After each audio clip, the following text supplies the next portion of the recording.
कहते हैं कि यात्राएं थेरेपी का काम करती हैं। ये मन और आत्मा को सुकून देती है। ऐसे ही हम भी निकले हैं आज एक यात्रा पर, चूड़धार की यात्रा पर, जहां पर शिव निवास करते हैं। चूड़धार जाने के लिए चौपाल से भी रास्ता है और भी कई अन्य रास्ते हैं, लेकिन हमने नौराधार से जाना डिसाइड किया। हम चंडीगढ़ से नौराधार के लिए निकले और 5 घंटे में हम नौराधार पहुंच गए। रात को वहां पर रुके और अगले दिन सुबह हमने जो है ट्रैक स्टार्ट किया।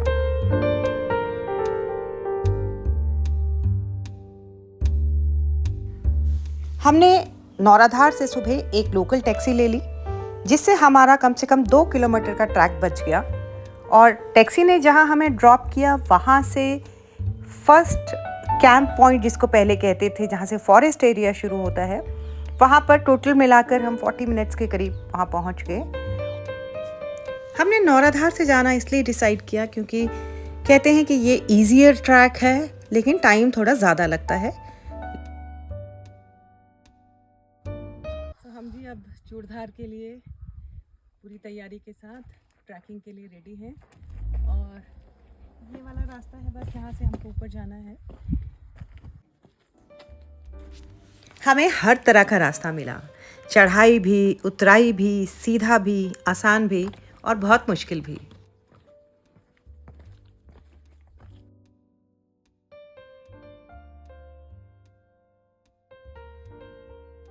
दो घंटे चलने के बाद हम पहले हॉल्ट पॉइंट पर पहुंचे, जिसका नाम है जमनाला। कुछ लोग इसको दूसरी भी कहते हैं, कुछ नाम में कन्फ्यूजन है। वहाँ पर अगर बहुत इमरजेंसी है तो रहने के लिए एक टेम्परेरी अरेंजमेंट भी है, और खाने पीने के लिए भी वहाँ पर कुछ कुछ चीज़ें मिल जाती हैं। फॉरेस्ट डिपार्टमेंट यहाँ पर एक कैंपिंग साइट का स्ट्रक्चर भी डेवलप कर रहा है, जहाँ पर वॉशरूम्स की सुविधा भी होगी, क्योंकि अभी वॉशरूम्स नहीं हैं, और शायद ये प्रोजेक्ट 2026 तक पूरा हो जाए। पहुँचे हैं जी जमनाला, और यहाँ पे ब्रेकफास्ट कर रहे हैं। हम जब चले थे नौराधार से तो वहीं से हमने ये पराठे पैक करा लिए थे। अब हम पराठे खाने वाले हैं। वैसे यहाँ पे दाल, चावल और मैगी ये मिल जाएगा।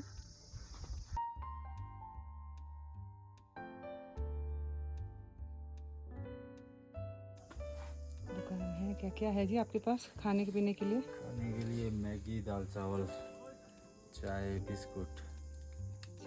वाह, चूल्हे में बन रहा है, बहुत अच्छा। सर आपका नाम क्या? मेरा नाम हरमेश है। हरमेश जी यहाँ पे खूब अच्छा है ना, चाय, मैगी, दाल चावल बना रहे हैं। खूब अच्छा इन्होंने इंतज़ाम रखा हुआ है। यहाँ पर थोड़ा रिलैक्स कर कर हम आगे की यात्रा के लिए निकले। सेकंड हॉल्ट तक पहुँचने के लिए हमको 2.5 घंटे का टाइम और लगा, और जिसका नाम है तीसरी। वहाँ पर भी 3-4 दुकानें हैं और रहने का टेम्परेरी अरेंजमेंट है, खाने पीने का अरेंजमेंट है।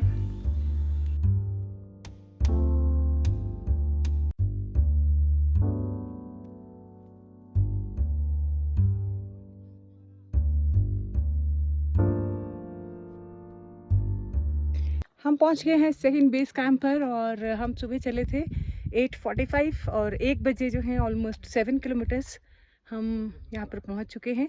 वेदर आज अच्छा है, बारिश नहीं है, हल्की हल्की हवा चल रही है, so whether is very comfortable. थक रहे हैं बट इतना नहीं, फिर भी चल पा रहे हैं। रास्ते में हमें अलग अलग तरह के लोग मिले, और सब हर हर महादेव का जाप करते हुए जा रहे थे। कुछ लोग रास्ते में लकड़ियाँ जलाकर अपना खाना भी बना रहे थे, कुछ लोग पैक करके लाए थे, कुछ लोग वहाँ से खा रहे थे जो शॉप्स हैं। सेकेंड हॉल से निकलने के 20 मिनट्स के बाद में एक और शॉप भी आ जाती है। इन केस आपको भूख लगे तो आप वहाँ भी खा सकते हैं। जैसा कि अक्सर पहाड़ों में आपने देखा होगा कि जब हम 11,000-12,000 फीट की हाइट पर पहुंचते हैं तो दिन के 1:30-2 बजे के बाद में जो है बादल धीरे धीरे नीचे आना शुरू करते हैं। और अभी दिन के जो हैं 1:45 PM हुआ है, और हम ये देख रहे हैं कि जो बादल है वो धीरे धीरे पहाड़ों को छूना शुरू हो गया है, और विजिबिलिटी जो है कम होनी शुरू हो गई है। यानी जो हम इतनी देर से इतना खूबसूरत व्यू देख रहे थे, शायद अब वो नहीं देख पाएंगे। बट ठीक है, पहाड़ों को हर मौसम में, हर नज़ारे में अलग अलग रूप में देखने का अलग ही आनंद है। यहाँ थोड़ा कन्फ्यूजन हुआ, एक रास्ता नीचे जा रहा था, एक ऊपर। हमने नीचे वाला रास्ता लिया क्योंकि हमको वो ज़्यादा इजी लग रहा था। हम पूरे रास्ते व्यू को एंजॉय करते हुए, सामने पहाड़ की चोटियों को देखते हुए, नज़ारे देखते हुए जा रहे थे।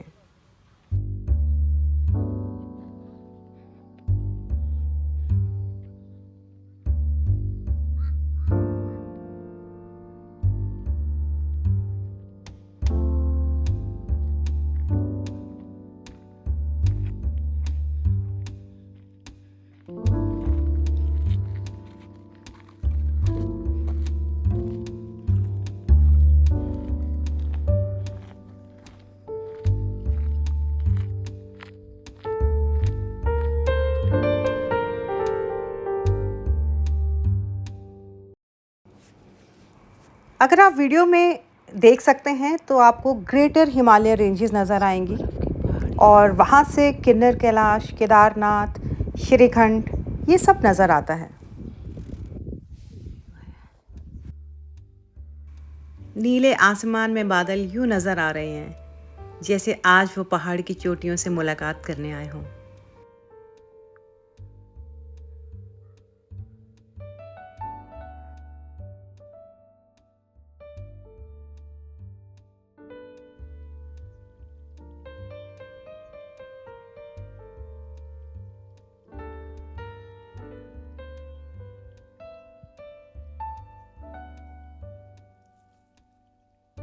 छः घंटे हुए हैं हमें चलते हुए, लेकिन अभी भी एनर्जी काफ़ी है। शायद लगता है ये भोले शंकर का ही कमाल है कि कुछ इस तरह की एनर्जी वो दे देते हैं कि बहुत ज़्यादा अच्छा लग रहा है चलने में, बहुत आनंद आ रहा है। अब हम चलते चलते ऐसी जगह पहुंच चुके हैं जहां से हमें चोटी पर जो शिव की प्रतिमा है वो नज़र आना शुरू हो चुकी है। यानी जहां पर शिव विराजित हैं, चूड़ेश्वर महाराज विराजित हैं, वो जगह करीब आना शुरू हो चुकी है। जैसे जैसे मंजिल करीब आती जा रही है, रास्ता भी उतना ही मुश्किल होता जा रहा है। लेकिन कहते हैं ना कि जब मंजिल नज़र आना शुरू हो जाए तो आपकी एनर्जी बढ़ जाती है, आपको रास्ते की कठिनाई महसूस नहीं होती।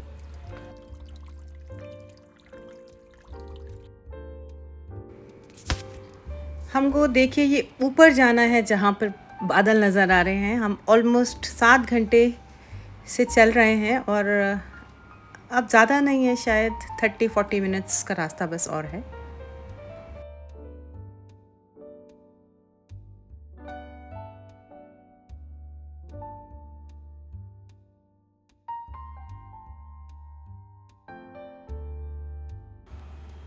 सेकंड हॉल्ट से करीबन 3.5 घंटे और चलने के बाद हम फाइनली पहुंच गए मंदिर पर, जो नीचे वाला बेस है जहां पर शिरगुल देवता का मंदिर है, जहां पर रहने का अरेंजमेंट है।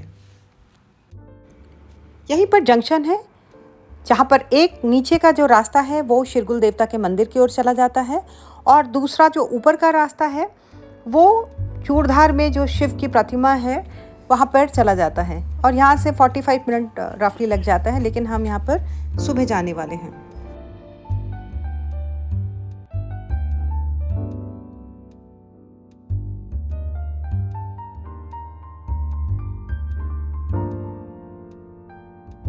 अभी मैं खड़ी हूँ शिरगुल महाराज के मंदिर के सामने।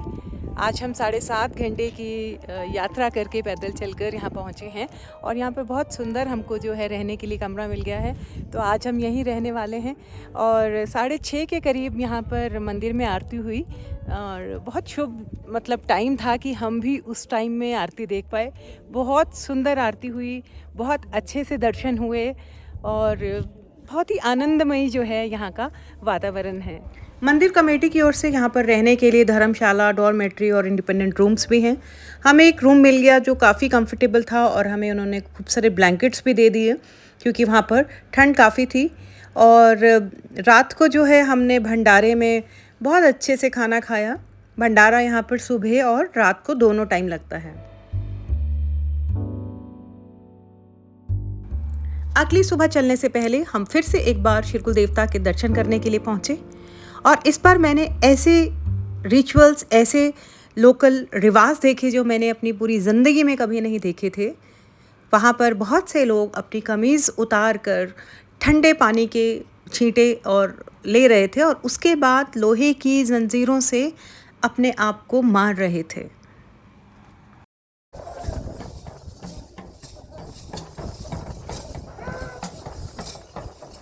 शायद ये रिवाज उनका अपने भगवान के लिए, अपने देवता के लिए श्रद्धा, भक्ति और आस्था का प्रतीक है।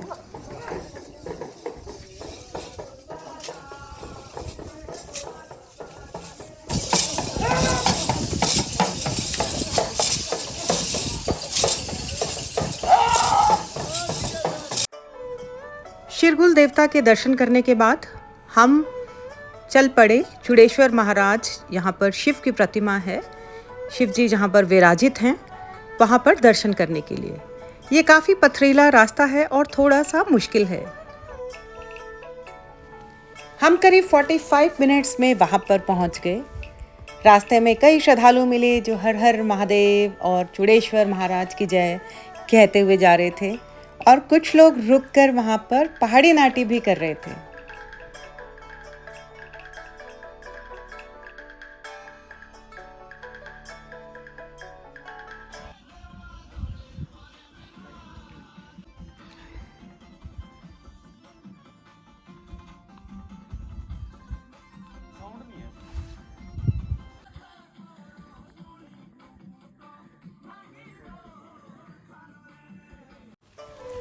चूड़धार मंदिर को लेकर कई कहानियां प्रचलित हैं। एक कहानी के मुताबिक आदि शंकराचार्य जब हिमाचल आए थे तब उन्होंने इसी पहाड़ी पर शिवलिंग की स्थापना की थी। एक और कहानी के मुताबिक चुरू नाम का एक शिव भक्त अपने बेटे के साथ यहाँ दर्शन करने आया था, तभी एक विशाल सांप ने उस पर हमला कर दिया, लेकिन भगवान शिव ने उसकी और उसके बेटों के प्राणों की रक्षा की। तब से वे दोनों अनन्य भक्त हुए और उसके बाद से ही मंदिर के प्रति लोगों की श्रद्धा बढ़ती गई और जगह का नाम चूड़धार रखा गया और एक चट्टान का नाम भी चुरू रख दिया गया। ऊपर से जो चारों तरफ का व्यू दिखता है, दैट इज़ मेस्मराइजिंग। 360 डिग्री का जो व्यू है, दैट इज़ अमेजिंग। यहाँ से ग्रेटर हिमालय रेंजेस बहुत क्लियर नज़र आती हैं और किन्नर कैलाश, श्रीखंड, केदारनाथ, ये सब भी नज़र आता है। हमने यहाँ पंडित जी से भी थोड़ी सी बातचीत की। जी, कितने आ जाते हैं श्रद्धालु? कितने यहाँ बहुत ज़्यादा श्रद्धालु आ जाते हैं जी, साल में कोई लाखों के हिसाब से जी।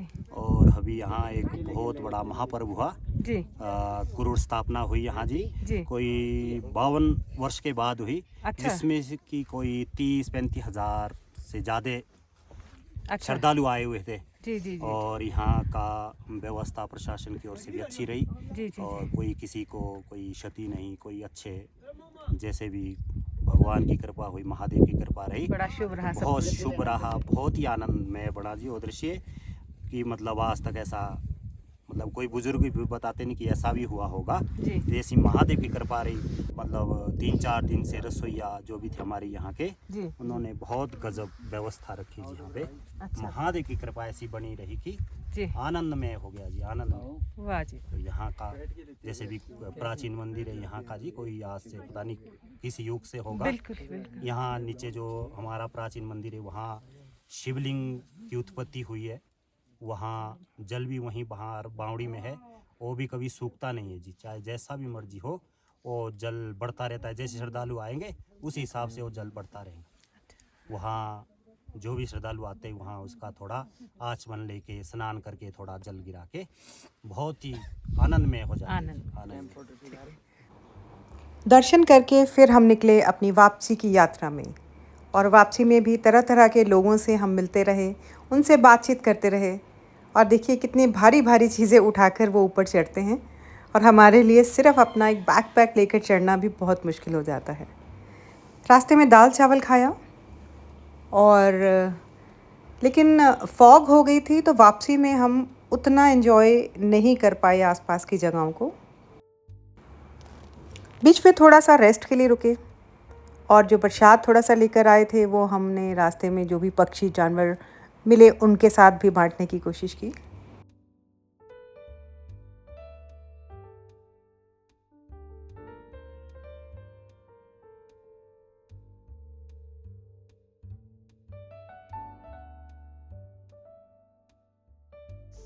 हमारा तो रोज का काम है, हरी कृपा।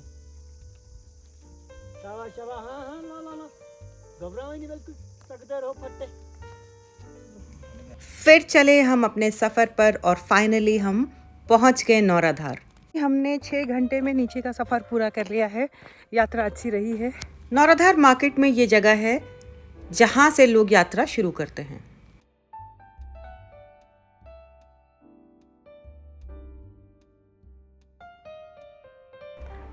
पहुंचने के बाद बहुत ज़्यादा थकावट हुई है और सीधा होटल के रूम में जाकर गर्म पानी में हमने पाँव रखे हैं, थोड़ा रेस्ट किया है और खूब अच्छी नींद ली है। अगले दिन सुबह फिर हमने चंडीगढ़ के लिए अपनी यात्रा शुरू की।